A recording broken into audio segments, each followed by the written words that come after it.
Hi, it's Kimbun. These days, the Committee of Supply debates are ongoing in Parliament, and this year's edition is proving to be very exciting, with more than its fair share of zingers from both sides of the political aisle. You had Pritam Singh talking about turbocharged inflation, and now we have a sitting minister quoting from a 2004 Andy Lau movie. Let's get right into all of that, then I'll get into our topic of the day, underemployment. So on March 7th of the debate, something really unexpected happened. It goes like this. 講你又唔聽，聽你又唔明，明你又唔做，做你又做錯，錯你又唔認，認你又唔改，改你又唔服，咁你要我點啊？ So, I've done my best repeatedly to explain to him over and over again. The gist of that is Minister Tan was lamenting that Mr. Leong Mun Wai was not listening despite his many explanations. So the internet went crazy, of course, and I'm sure this is going to be a meme for years to come. So two camps emerged. So one thought that this was extremely rude to Mr. Leong because the point could have been expressed without the additional colour, and to the Speaker of the House and non-Chinese who did not fully understand the full nuance of a translation.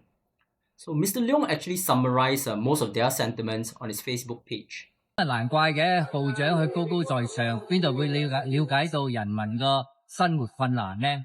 我哋前進黨喺國會一直以來都為人民吐出佢哋嘅心聲，為佢哋個問題找出政策。So my 2 cents on the incident. First, it is a prerogative of the majority government to propose ideas that are good for Singapore and Singaporeans. The opposition exists to provide check and balance. Asking the right question is part of that process, even if those questions are paraphrased and asked repeatedly. Second, I thought it was a missed opportunity for Minister Tan. So with or without that zinger, he could have iterated the key points that he has said before to reinforce his key messages. And this is free airtime in a parliament sitting where members often have to fight for attention. Over this term of parliament, I've constantly urged this government to rebalance its manpower policy because we have heard from many Singaporeans that they are facing great difficulties in finding good jobs and holding on to those jobs. It appears that underemployment is a real problem for Singaporeans, especially as they age and their wages go higher. But there are signs that this problem is spreading from the older workers to the younger workers too. Today, we'll be talking about underemployment. So this is a bit different from unemployment, where people cannot find jobs. We're talking about people who are finding jobs, but usually beneath their station, so to speak. So the clash between the two members started on 6th of March, a day earlier. Let's just say it did not get off to the greatest start.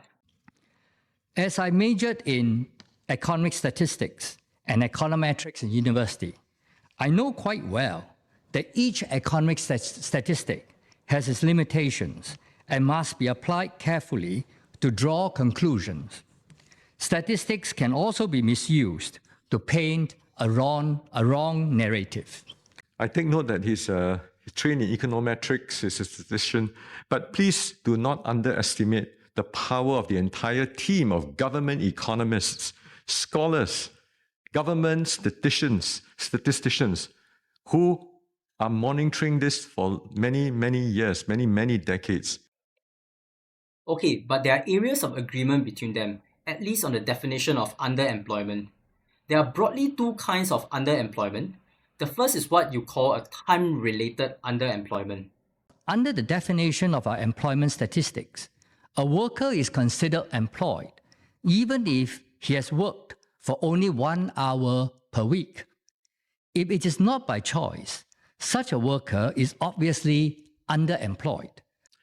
What we have and what we can measure objectively is time-related underemployment, which he talked about, the 1 hour time rate. This is well defined and an internationally accepted measure.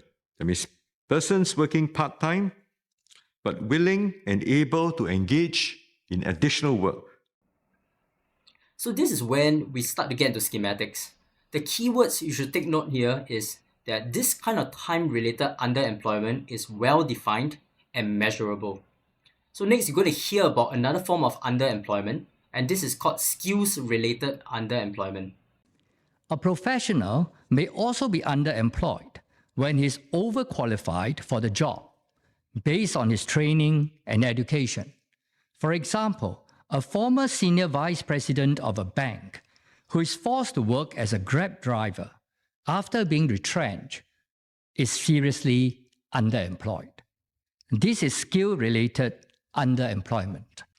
However, today there is no internationally accepted way to measure this. I've shared before, we are working. We are working with the ILO, the International Labour Organization, to develop such measurements.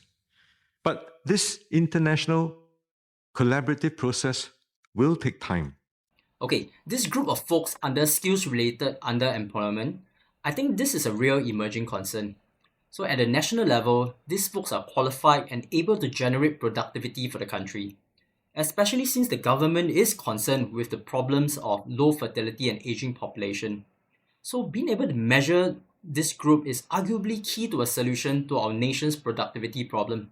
So I don't really accept not being able to find a globally aligned measurement as a good reason. So let's put it in an analogy. You're a small SME company selling coffee. When you started, you're doing thousands of dollars of business. So you may have used a notebook with invoices and receipts stapled on pages. So as you grew, your orders started to grow and it becomes harder and harder to keep track. So one way to solve this is to invest in software like SAP and Oracle, but those are way too expensive. So you bootstrap an in-between solution, maybe using Excel spreadsheets, maybe a little bit of programming. You don't just sit there on that walking time bomb of paper, staplers, and receipts until you get the mother of all software, right? So anyways, Mr. Leong had some ideas. But I would like to reiterate PSP's view that this problem needs to be tracked and solved. For example, we can track over time how many Singaporeans have earned lower wages, no longer have the same seniority in their jobs, and have been involuntarily employed as part-time or contract workers. So Mr. Leong went on to his next issue that employment stats can be distorted because these are usually reported for resident workers, which includes both Singapore citizens and permanent residents.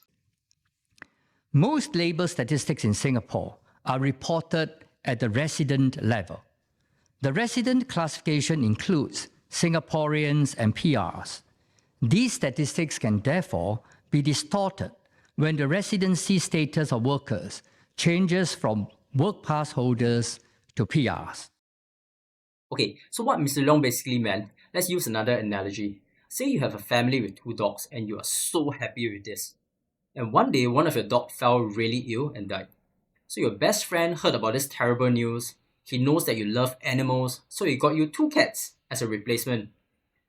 But those of you who have dogs know this. Most dog lovers are not cat lovers, and cat lovers are not dog lovers. Now you have 3 animals in your household. The more the merrier, right? 1 dog and 2 cats. But are you really happy? Mr. Leong's point was that good resident worker data does not mean Singaporeans benefited. It could have gone to PRs, or the cats in our story. That's why Mr. Leong has repeatedly requested for more granular data on the 6th of March. In my last 4 years in Parliament, I've asked repeatedly for the government to provide a breakdown of the Singaporean and PR employment data so that we can monitor the effect of changes in workers' residency status on the data. To be fair, the Ministry of Manpower has always periodically provided Singapore citizen-specific data. Here's one example. Minister Tan provided that specificity when he spoke about resident PMET numbers increasing by 172,000, which is 10 times larger than EP and SPAS holders in finance, professional services, and ICT sectors. The same story holds even if one compares only Singapore citizens or even local born Singapore citizens to EP and SPAS holders. Resident data largely mirrors citizen data because Singapore citizens have consistently made up about 84% of the resident workforce. I think in these cases, both parties are right. But Mr. Leong is about consistent transparency, having the breakdown between PR and Singaporeans allow full consideration of all employment statistics, which would remove insinuations and innuendos about foreigners taking our jobs. On the flip side, Minister Tan chooses a more selective approach. MOM has periodically released statistics and analysis on the employment outcomes of Singapore citizens. So this selective approach has merits too, because data can swing from season to season when Singaporeans are doing well or is great. But when the data looks bad for Singaporeans, that can drive sentiments leading to unexpected and often negative outcomes. So to be honest, it's tough to definitively say who is right or wrong here. Both approaches work, but tensions were high, especially since the same question on data was raised again on 7th of March. Can I confirm that MOM still does not track the change in work pass holders that turn to PRs in the resident PME statistics? And there were many more questions that were raised by Mr. Leong during that session, which then led to that moment we saw at the start of the video. I've repeatedly spoken at length to this House and also rebutted Mr. Leong's allegations in terms of the statistics not being transparent. I want to use perhaps a Cantonese movie anecdote. Well, that was exciting. So in moments like this, when both sides have merits, it can be challenging to pick a side or stay neutral. Do you have thoughts on what happened? Let us know in the comments below. So until next time, this is the Red Dot Perspective.